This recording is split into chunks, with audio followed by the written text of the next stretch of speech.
Hello there guys and girls. Today I want to share a little more knowledge with you. In this video you will learn how to create cool artworks like this right here on my desktop.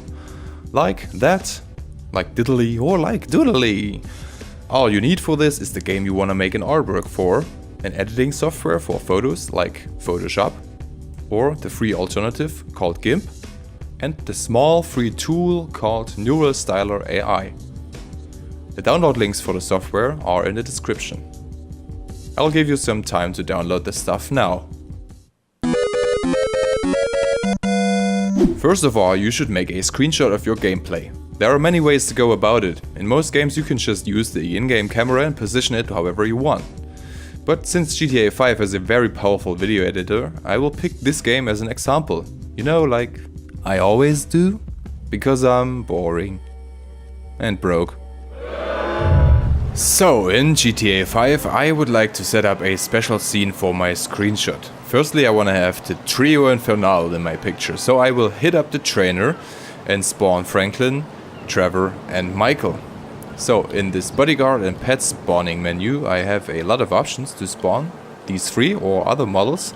So for now I'm gonna set Michael as the model, and I will select a weapon for him.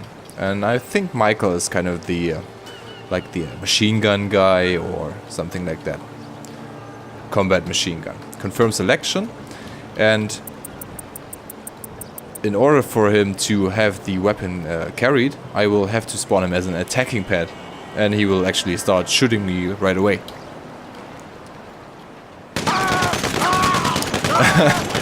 So now I'm gonna give him a new task, and this is look at player. Yeah, you too. And now he will look at me and stay passive. I'm gonna do the same for Franklin, and he will get maybe a badge or something because he's a real gangster. Crowbar, baseball bat. Confirm selection and spawn attacking pet. And then I will. And then he will beat up himself basically.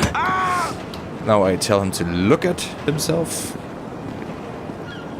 I walk away a little bit because I want to give Trevor, because he's a maniac, I want to give him an RPG. RPG. There it is. Confirm selection. Attacking pad. Ouch. Oh, he accidentally just killed himself. So I'm gonna have to spawn him again, which is nice. I'm gonna walk away so he doesn't kill himself again. Whoa! I'm just filling up. You hideous mistake. Oh god, oh god, oh god, oh god. Yeah, that was close. Okay. Now we've got our three characters, and I wanna put them all together, of course, because they are best friends. So I go to the move menu, and it will always move the character that I have spawned last. And I hit 0 on the numpad to give him the right position on the floor. And actually I will decrease the move speed because it's sometimes really fast. And that makes it kind of hard to position them nicely. Now I switch to the next pet, which will be Michael. Move. And I place him to the left. A little closer maybe. And then I'm gonna pick Franklin and move him to the middle. Now it's really slow. Sometimes this move function is a little buggy, so you have to increase or decrease the move speed of the pedestrians a little bit from time to time. Alright. I hit enter, and now I'm gonna move them all a little bit closer together. Michael like that. And Franklin right in the middle. Now I'm gonna assign a task for all these. So assign to all, make them look at the player, which is me. And I think that's a pretty nice picture of those three. Now, since I'm an original keyboard gangster, I'd like to have an explosion in the background, which will give us a nice lighting. So, I can do this with an RPG, or I can do this with sticky bombs, but I will do this later. In order to make a nice contrast to the orange or red explosion, I will give the weather another effect. So the weather should look like bluish or something like that. And extra sunny is a nice option for that. But the daytime is also important. So I'm gonna just try different settings. I had 1 hour, I had 1 hour. This is pretty nice, maybe more like that. I want to get a bluish tint of the sky, maybe something twilighty. This is very nice. Freeze time. So now we have this totally blue thing. And I'm gonna make my first try with the explosions. I think sticky bombs would be pretty nice, but I really have to watch out to not kill those three, because I like the way they are standing there. Now that we are all set, I really recommend that you do not forget to hit F2 to activate the action replay, so you can actually save your video. I'm gonna give myself all weapons via the trainer and pick the regular RPG. And I want to make the camera from here, so if I walk up there, then I won't be in frame with my player. And I walk up here and I shoot right somewhere behind them or something. And they're dead. 2,000 years later. Alright, I'm back here and I did all the work again to set up my scene. I have given my bodyguards, or the attacking pets, God mode now. So, as you can see here, it is enabled. And I hope that they do not die now when I shoot behind them. Check if the action replay is on. Yes, it is. And I look like the Terminator, actually. And I'm gonna shoot right behind them again. Yeah, Franklin is twitching again. Dude! How is he such a pussy?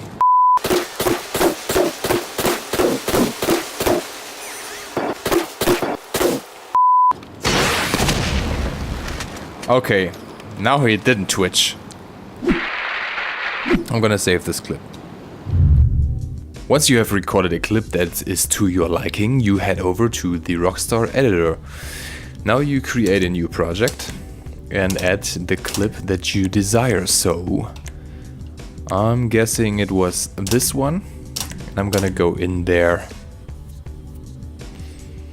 Now I'm gonna look for the moment where Franklin wasn't twitching. I'm guessing it's this one. Yes, it's right here. Now I'm gonna edit the camera, make it a free camera, and go to the position right in front of the characters. I'm gonna zoom in as far as possible in order to get that nice blurry background. And then I'm gonna hit the play button to see where the explosion occurs. Right there it is. Okay, now I go to this marker position right here, and I can make a new marker and change the camera so that it's nicely centered. You know, that every character has a nice part of the explosion right behind him. Now what you have to do is to hit the right moment of this explosion to create a nice image.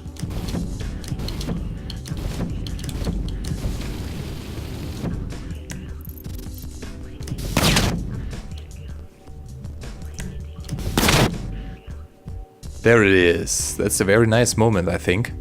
Now what I'm gonna do is I make a screenshot with my recording software, which is Mirrorless Action, but you can also do this with Fraps or Open Broadcaster software. And for that I'm gonna press the button H on my keyboard to make these layers of controls invisible. And I'm gonna hit my hotkey for the screenshot. Now the screenshot is saved to my hard drive. and I can leave GTA. Now when you're back on your desktop, you have to locate your screenshot that you just made, and you put it on the desktop if you like. Now you open your graphics editing program, which is Photoshop in my case, but GIMP will do the trick just as well. I'm gonna open up my desktop so I can drag and drop this image right here into Photoshop. Okay, it's pretty dark. Now we start the tool Neural Styler. This tool is portable, so you don't have to install it. You just click the exe and it does appear on screen. Now you can drag and drop your file into this upper field and it will recognize it. Now it's important that you make the resolution custom, because you want to give it a nice full HD view. If you are not sure how your screenshot resolution is, you can always go to the properties of this image to see the details, and then you will see the dimensions of your picture. I'm gonna hit 1920 by 1080, of course, because it's full HD like my monitor, and I'm gonna keep the aspect ratio. At this moment you don't have to adjust the style strength, because you can do this later on when the image is calculated. So in some cases this might be a problem for you, because it could be that the program says you don't have enough RAM to work this image out. In that case, I recommend that you close all other applications on your PC. If that doesn't help, you might have to lower the desired resolution of the picture that has to be rendered. Alternatively, you could also try to load in an image file with reduced size. So if a 5 MB PNG won't work, a 1 MB JPEG might do the trick. So now I have the resolution, and now you can choose between 10 different styles. And you will always see a small preview of these down here, and I think most of them are really amazing. I'm gonna go for the brutal style because I'm really curious how it's gonna look. And then don't forget to make a save path like the desktop. Then you click on the button Create Artistic Style and let Neural Styler do its job. Admittedly, it takes a while, but the difference is that it is not just a regular Photoshop filter like you know it. It's actually an artificial intelligence calculating the desired effect, just like the Google AI does. Rendering one image can take up to like 4 or 5 minutes, depending on how much RAM you have in your computer. So if you want to make a video with the desired effect, which you can do in Neural Styler, you better make yourself a big mug of coffee. Oh, and don't worry, it will be stuck on 65% for a long time. Day 4. Okay, the artistic image has been created. Now I click OK, and you can now adjust the style strength, which is basically just the opacity of the artistic layer, as you can see. And I think 50% is pretty good in most cases. Don't be surprised if you click the save button up here. It doesn't prompt you with OK or done. So it just saves your image in the location that you have specified before. So you can close this, and as you can see, there's the JPEG file. I'm gonna rename this adequately so I can find it later on. RC Trio Infernale. Alright, now you can try different styles if you like, and to choose which one gives you the best results. I can recommend the Cubist and the Edtonizel, which is the effect you see in the background right here.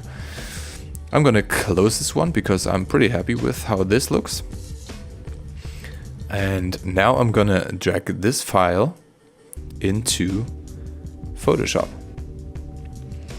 and make it a new picture by dragging it up and through this gray bar up here. And then I'm gonna drag this one over there.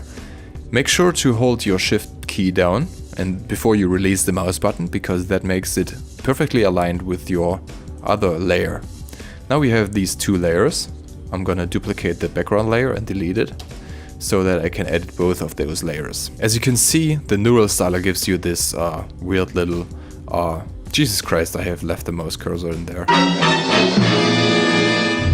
I'm stupid. As you can see, the neural styler gives you this weird little watermark, and you can remove this by simply upscaling your image a little bit. Just enough to make it disappear up in the right corner. So, there you go. Now you could leave this image as it is and put it as your background in the wallpaper, but I want to show you an effect which combines both of these layers. In order to do that, I want to give this background layer a adjustment layer, which is brightness and contrast, and color and saturation.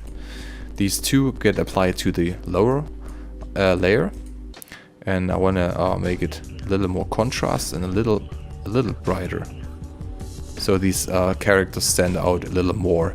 But that also means that it looks kind of oversaturated, so I'm gonna put down the saturation by a little bit so it fits better to the artistic layer which is on top of it. Now I want to make it look like these characters are walking out of the cartoon world. In order to do that, I'm gonna take the artistic layer, and I'm gonna ignore this for the sake of the tutorial. I'm gonna take the artistic layer and add a new mask to this layer. Then you take a brush, which is this one, and you make it big and completely soft. And then you can draw with the black color selected on this mask, and then you can remove this top layer step by step. Which means if you have a lower transparency, this is very effective because you can make this effect very decent looking. And I want to make sure that the heads of the characters are actually in-game graphics, and the rest has these fluent transitions into the like, it looks almost like this Wolf game from Telltale Games. The wolf, the wolf, I don't know, you know what I mean. So this cell shading optic, like in Borderlands basically. And I think it's a really nice effect if you have these fluent transitions. You can also make the brush a little bigger too. And this makes for a really great wallpaper if you're asking me. So, but I still think that these characters are a little too dark. And in order to correct that, I'm gonna go for another adjustment layer, which is curves. I'm gonna put it below our artistic layer, and then I'm gonna adjust the curves to make those characters just a little bit brighter out here.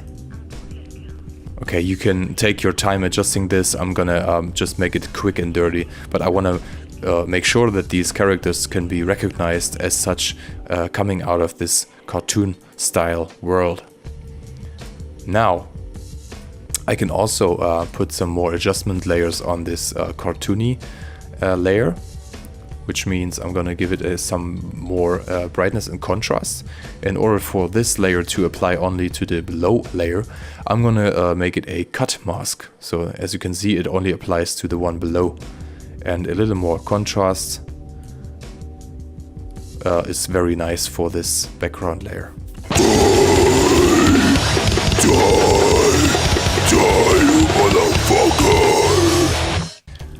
So, now the cursor is gone too, and I think we have our finished image. I'm gonna save this as a Photoshop file on my desktop. Give it a real name because I will never find it again otherwise. Artsy Trio Infernale. Again, save it on your desktop and then make a PNG file out of this. Save, okay. And basically you're done. I think this looks pretty incredible. There are many more effects you can do this with. Here are more examples with some fancy schmancy music.